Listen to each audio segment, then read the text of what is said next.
O vídeo de hoje fala sobre uma família inteira que teria testemunhado algo completamente incomum em sua fazenda durante vários minutos, o que acabou deixando evidências. Esse, inclusive, teria sido um caso que inspirou um filme muito conhecido. Hoje vamos falar sobre o caso Trancas.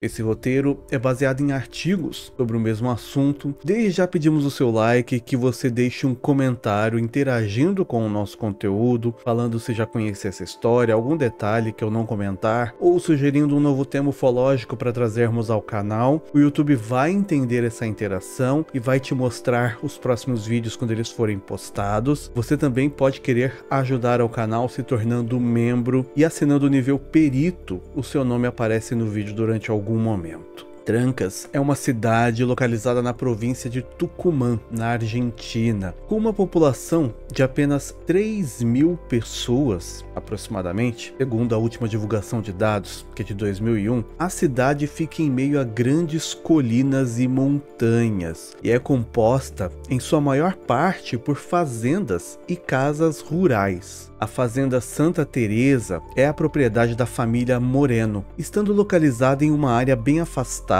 e o centro da vila de Trancas estava a 3 quilômetros da fazenda. No dia do incidente, estavam em casa Antônio Moreno, de 72 anos, que é o pai, Teresa, de 63 anos, a mãe, e as 3 filhas do casal, Yolanda, de 30 anos, Argentina Moreno, de 28 anos, e Iolé, de 32 anos. A Argentina e a Iolé já eram casadas, mas estavam visitando os pais em uma noite, junto com os filhos, que ainda eram crianças. Além deles, também estava lá a doméstica Dora, que tinha 15 anos de idade. Na noite de 21 de outubro de 1963, por volta das 19 horas, a pequena usina elétrica usada na propriedade para fornecer energia acabou tendo um problema, parou de funcionar. Por ser muito tarde, a família então deixou para tentar consertar no dia seguinte e terminaram aquela noite fazendo um jantar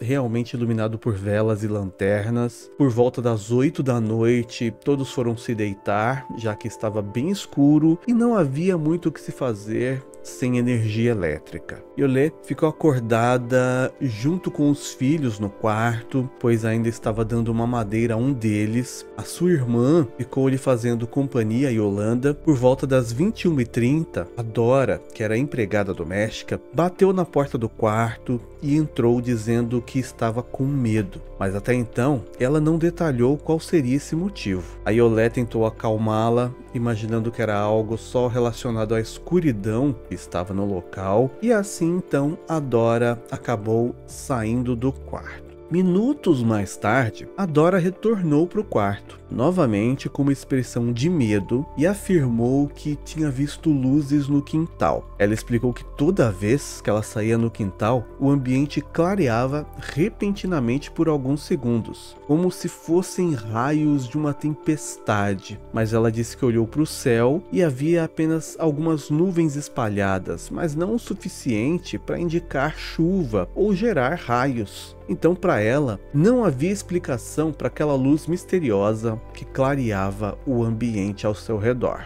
Intrigadas com o que seria, Iolé e Yolanda levantaram-se e foram até o quintal, mas a princípio elas não viram nada. Elas permaneceram no quintal por alguns minutos e quando elas voltaram para a sala, a Dora parecia estar em pânico a ponto de não querer terminar suas tarefas na casa e deixar tudo para o dia seguinte. A Dora pediu que as duas aguardassem mais algum tempo, pois ela tinha a impressão de que aquela luz se manifestava em intervalos repetidos. Assim, as três mulheres, Iolé, Yolanda e Dora, saíram novamente, deram uma volta no quintal, indo para a parte esquerda, e foi nesse momento que finalmente elas viram algo estranho. Perto dos trilhos do trem de uma estrada de ferro de Belgrano, que ficava a 150 metros da casa, e dependendo da fonte é dito até 250 metros, havia algo como um tubo de 100 metros de extensão que ligava dois objetos mais altos e ligeiramente arredondados nas pontas, como se fossem duas lâmpadas gigantes. Nesse tubo, elas puderam ver aproximadamente 40 silhuetas, que eram como de pessoas andando de um lado para o outro, como se estivessem atravessando de uma ponta para outra.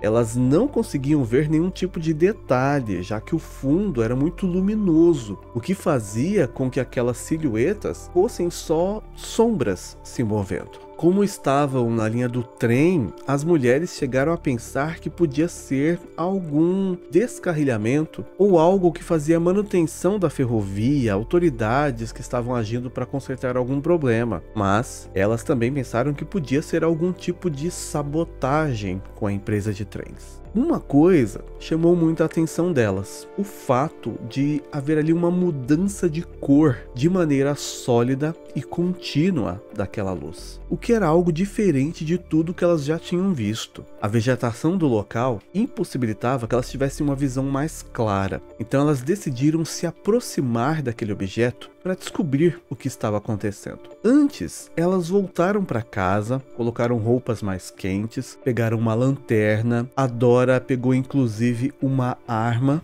que ela tinha guardado em casa para se proteger em ocasiões que ela ficava sozinha. Antes de sair, a Iolé foi na ponta dos pés até o quarto onde os seus pais e a sua irmã argentina estavam dormindo, e ela pediu para que a irmã ficasse de olho enquanto ela fosse verificar o que eram aquelas luzes misteriosas. A Argentina chegou inclusive a tentar convencê-las de não saírem para aquele local, pois poderiam ser guerrilheiros ou criminosos que poderiam abrir fogo contra elas caso as vissem. Ela inclusive comentou sobre isso porque há menos de 2 anos havia acontecido uma batalha de invasores em Tucumã. E a Iolé então insistiu que elas seriam cautelosas, mas elas iriam sim ver o que era aquilo. A Argentina acabou ficando curiosa, ela saiu do quarto e foi para uma parte da casa onde ela também conseguia ver essas luzes misteriosas. Quando ela olhou para o terreno da casa, ela acabou gritando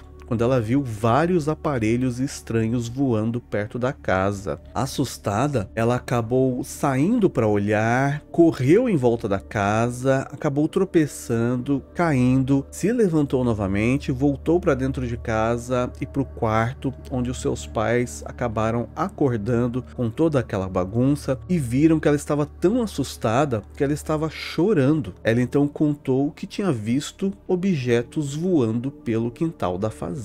Ao mesmo tempo, a Iolé, a Yolanda e a Dora, sem saber o que a irmã tinha visto, saíram pela porta dos fundos em direção à linha férrea. A Dora estava à frente e ela notou uma luz esverdeada fraca que estava perto do portão da entrada. Inclusive, ela pensou que isso se tratava de talvez um trabalhador da propriedade que estava chegando em sua caminhonete. A Dora então caminhou em direção ao portão para abrir, para assim facilitar a passagem de um suposto veículo. Quando ela estava prestes a fazer isso, a Iolé direcionou a luz da lanterna para essa luz verde, e nesse momento elas perceberam que aquilo não era um carro. À frente delas, a aproximadamente 8 metros de distância, havia um objeto discoidal metálico, com 6 janelas suspenso no ar. Ele media aproximadamente 10 metros de diâmetro e 3 de altura. Ele tinha várias chapas unidas por protuberâncias que pareciam rebites e uma cúpula no topo que também parecia ser de metal. Ele também tinha 2 orifícios retangulares que mediam aproximadamente de 70 por 50 e acima deles irradiava uma forte luz branca que impossibilitava que elas vissem o interior com mais mais detalhes. Esse objeto fazia um pequeno balanço suave, mas ele não girava sobre si mesmo. Na parte inferior havia uma espécie de um gás esbranquiçado que era emanado do objeto e tinha um forte cheiro de enxofre. E essa espécie de névoa ficava cada vez mais espessa. Cerca de 30 segundos depois de se encontrarem com esse objeto, houve algo semelhante a uma explosão repentina embaixo desse objeto, algo que atingiu essas 3 mulheres com uma onda de calor intensa, fazendo com que elas caíssem no chão e rolassem cerca de 2 metros. A Dora, que era a que estava mais à frente, acabou recebendo um impacto maior de calor, o que causou nela algumas queimaduras em algumas partes do corpo. Após elas conseguirem se recuperar disso, elas se levantaram e saíram correndo, voltando então para dentro de casa. Ao mesmo tempo em que esse objeto levantou o voo, outros focos de luz se acenderam na linha da ferrovia e ao todo haviam ali 6 outros objetos semelhantes que voaram em direção à casa. Pela janela da sala, toda a família pôde ver então um feixe de luz que parecia um tubo de cerca de 3 metros de diâmetro que foi projetado da superfície de um desses objetos que voava. E esse feixe seguiu cuidadosamente passando pela superfície da casa, como se ele estivesse escaneando ou fazendo algum tipo de inspeção cuidadosa na casa. Eles também notaram que próximo à linha férrea existiam outros objetos que estavam parados, todos iguais, mas um em especial chamava a atenção, porque ele era maior que os demais e tinha aproximadamente 25 metros de diâmetro. A Iolé mais tarde disse que entendeu que talvez aquele fosse o objeto que de alguma forma comandava os demais. Os movimentos que aquele objeto fazia parecia influenciar os outros. Embora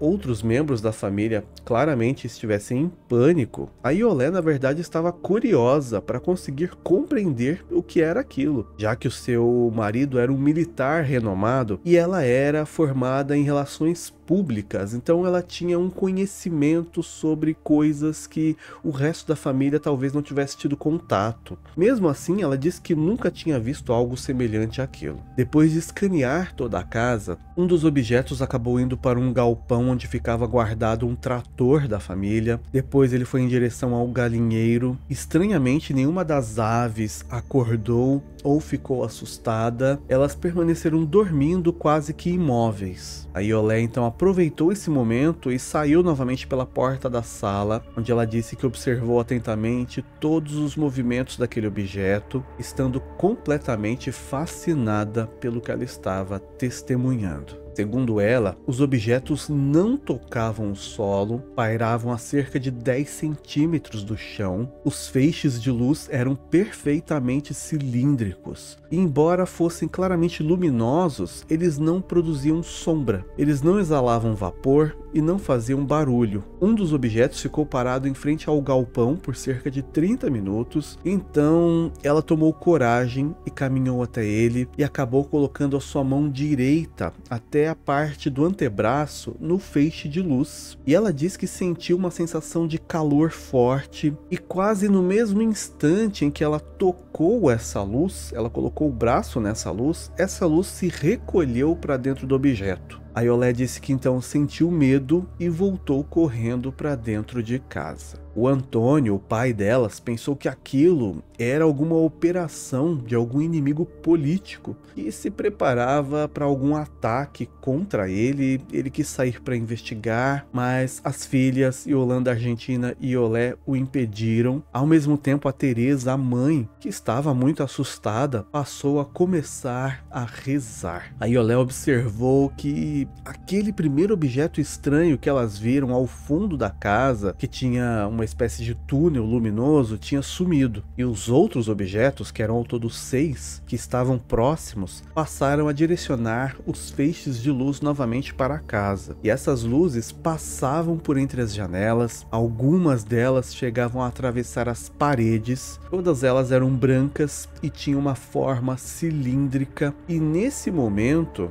a luminosidade de dentro da casa era como se fosse dia e a temperatura teria aumentado drasticamente quando essa luz entrou, passando a registrar 40 graus Celsius no termômetro que havia dentro da casa. Minutos antes, esse termômetro registrava 16 graus. Os filhos de Olé e Argentina que estavam dormindo não acordaram em nenhum momento, mas eles começaram a suar tanto que eles deixaram marcas úmidas na cama e ficaram também com as roupas úmidas. Alguns minutos depois, o objeto maior que estava sobre a casa direcionou sua luz para a vila de Trancas. E após uns 10 a 15 minutos, ela partiu em direção ao leste, uma região chamada Serra de Menina. E todos os objetos menores acompanharam, e enquanto partiam, eles produziam uma névoa densa com cheiro de enxofre. Desde o momento em que essas 3 mulheres viram aquele objeto estranho, luminoso, em formato de tubo ao fundo da casa, até a hora em que esses objetos partiram, passou-se um tempo entre 40 a 45 minutos. E após se certificarem que esses objetos haviam partido, todos então foram para o quintal e puderam constatar que aquela névoa grossa demorou mais de 4 horas para desaparecer. Mesmo depois de partirem, a família disse que pôde observar luzes alaranjadas por cerca de meia hora no horizonte. No local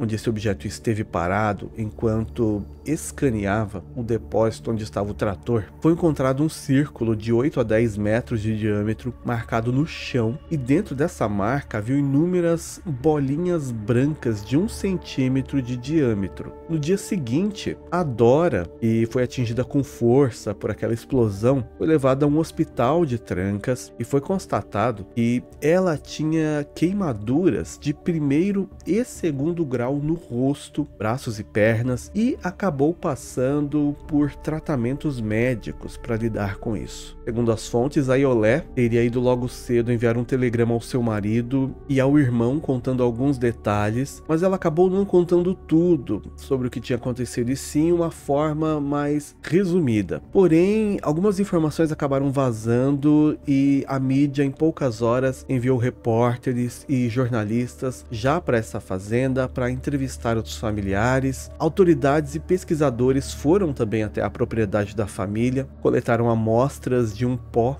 granulado branco que estava no chão, que era algo semelhante a um talco, e várias bolinhas brancas que estavam próximo de onde o objeto ficou parado. Também foi coletado material na linha do trem. A Iolé testemunhou que para ela aquilo parecia algum tipo de treinamento militar, pois aqueles rebites que ela viu no objeto era como se aquilo tivesse algum tipo de blindagem, como algo militar. Esse depoimento deu ainda mais força para que esse caso fosse considerado verdadeiro, pois as testemunhas não viram a ação como sendo de algo de fora da Terra, mas sim algo que elas nunca tinham visto antes, porém acreditavam que era algo militar, mesmo que não fosse do próprio país. Além da família Moreno, houve uma outra testemunha, um médico chamado René Vera, que na mesma noite dirigia por uma estrada voltando para casa por volta das 23 horas, quando o carro dele simplesmente parou de funcionar. Ele então decidiu que faria o resto do percurso a pé, lembrando que na época não existia celular para que ele pedisse ajuda, e claramente ninguém apareceria em uma estrada rural de madrugada.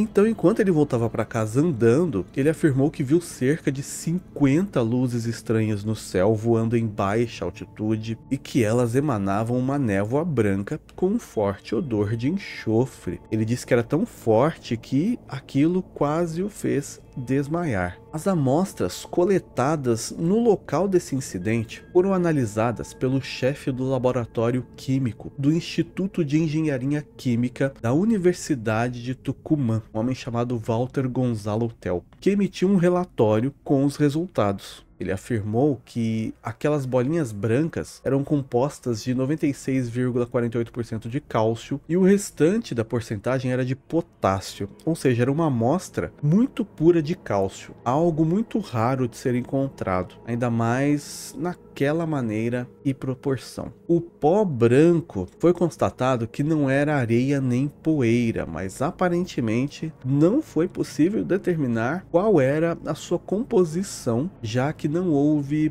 publicação dessa análise. As partes da fazenda onde foram encontradas essas bolinhas brancas eram usadas para o plantio e tinham verduras e legumes que acabaram secando e murcharam dias depois. Porém, mesmo depois de a terra ser tratada novamente com o uso de fertilizantes, demorou mais de 6 anos para que qualquer planta crescesse novamente naquele local. A explicação oficial, digamos assim, é que o incidente seria um exercício militar com tecnologia desconhecida. No entanto, eles não puderam de fato provar e por isso ninguém acabou acreditando nisso. Esse caso repercutiu tanto na mídia nacional quanto na internacional e acabou fazendo com que esse fosse um dos casos argentinos mais amplamente estudados, inclusive até atualmente. Em 2016, quando a Iolé completou 85 anos, ela voltou a dar testemunhos a pesquisadores sobre esse caso, porém essa história ainda gera polêmica e acaba não tendo uma explicação definida se era realmente algo da Terra, o que era. O caso Trancas, como ficou conhecido, acabou sendo usado também como inspiração para a criação de quadrinhos chamado UFO Dimensions Altered de 1975, que segundo algumas fontes acabou também servindo de inspiração para o Steven Spielberg no filme Contatos Imediatos de Terceiro Grau. Mesmo sendo dito como algo militar feito aqui mesmo na Terra, nada foi muito bem explicado, nem que tecnologia